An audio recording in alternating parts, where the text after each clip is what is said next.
संत सदा हम पे दया करते रहते हैं। वे बताते हैं कि जाग जाओ, अभी समय है।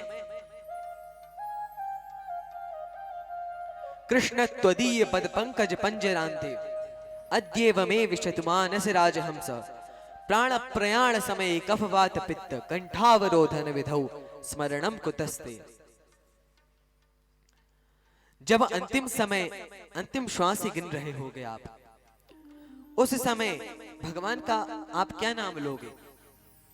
जो अंतिम समय में भगवान का नाम लेता है वह भगवान के धाम को प्राप्त कर लेता है।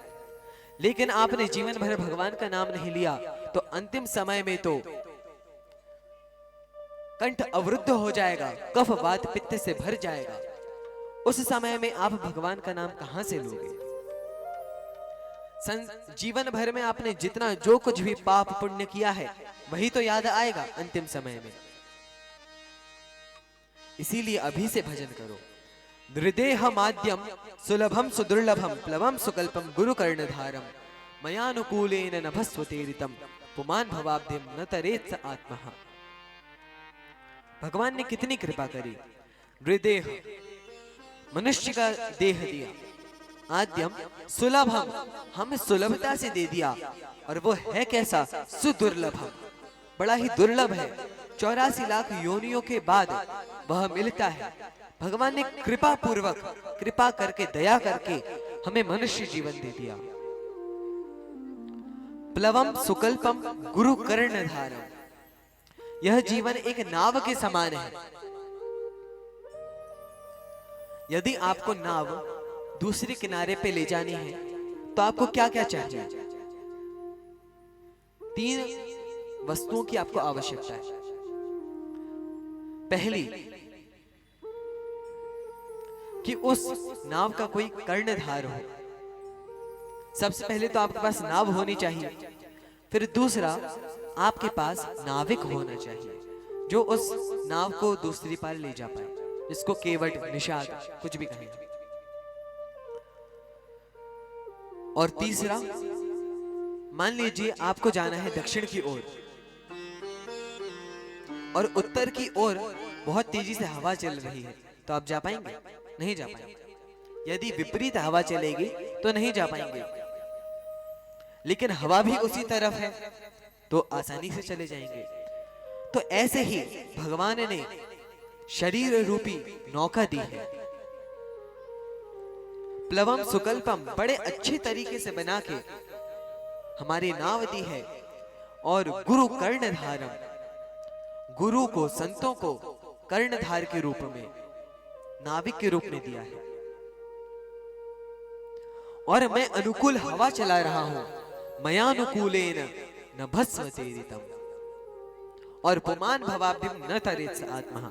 मैंने इतनी कृपा कर दी और उसके बाद ही यदि जीव भव पार नहीं कर रहा, अर्थात वह आत्महत्या कर रहा है, आत्महत्या के समान उसे पाप लगेगा। लोगों को कुछ भी कष्ट होता है तो जो धर्म से नहीं जुड़े वे लोग आत्महत्या का विचार मन में ले आते हैं कि अब तो कुछ नहीं, आत्महत्या कर लेते हैं। आपने क्या सोच के रखा है कि आत्महत्या के बाद आप सब तरह से मुक्त हो जाएंगे? आप कायर हैं इस विषय में कि छोड़ के भाग रहे हैं मैदान। भगवान ने आपको यह युद्ध भूमि दी है, इसमें कष्टों से लड़िए। और यदि आप आत्महत्या कर लेते हैं तो आप कोई स्वर्ग तो जाएंगे नहीं, भूत प्रेत बनेंगे। क्योंकि समय से पहले एक्सीडेंट में, आत्महत्या के द्वारा जिसकी भी मृत्यु होती है, यदि वह भक्त है, भक्त आत्महत्या तो नहीं करेगा, लेकिन मान लीजिए भगवान ने ऐसी लीला रची, एक्सीडेंट में वह शरीर को त्याग देता है, तो वह भगवान के धाम जाएगा। क्यों? क्योंकि उस क्षण में मान लीजिए वह भगवान का बहुत नाम जपता है, लेकिन उस क्षण में मान लीजिए उसे भगवान का नाम याद नहीं आया, तब भगवान कहते हैं मैं उसका स्मरण कर लूंगा। यदि वो मेरा स्मरण नहीं कर पा रहा तो मैं उसका स्मरण करके अपने धाम में बुला लूंगा। लेकिन सामान्य व्यक्ति यदि आत्महत्या करता है, एक्सीडेंट में उसकी मृत्यु होती है, तो पहले तो वह भूत प्रेत बनेगा। जितने आयु उसकी पृथ्वी पे बाकी थी उतने वो वहां भूत प्रेत के रूप में बिताएगा। उसके बाद फिर उसने पाप पुण्य जो भी किए हैं उसको वो नरक स्वर्ग में भोगेगा, फिर 84 लाख योनियों के चक्कर में पड़ेगा और फिर भगवान ने कृपा करी तब जाके उसको मनुष्य देह मिलेगा। पता नहीं वह भारत में ही मिले, कहीं और मिल गया, और पता नहीं फिर सत्संग मिले, फिर ऐसे माता पिता मिले, पता नहीं, कुछ गारंटी नहीं है। इसीलिए बस यही प्रयास होना चाहिए कि इस जन्म में साधन करके हम इसी जन्म में भगवान को प्राप्त कर लें। लोग कहते हैं कि बचपन से व्रत रख रहे हो, बचपन से भक्ति कर रहे हो, भक्ति तो बुढ़ापे में करना, अभी तो मौज मस्ती करो। भैया बुढ़ापे में बस की होगी, जब दांत काम नहीं करे, आंत काम नहीं करे, तब क्या भगवान का भजन होगा? तब भगवान का कैसे भजन होगा? इसीलिए संत बार बार बताते हैं, जगाते हैं हमें कि अभी समय है, भगवान का भजन कर लो, कर लो।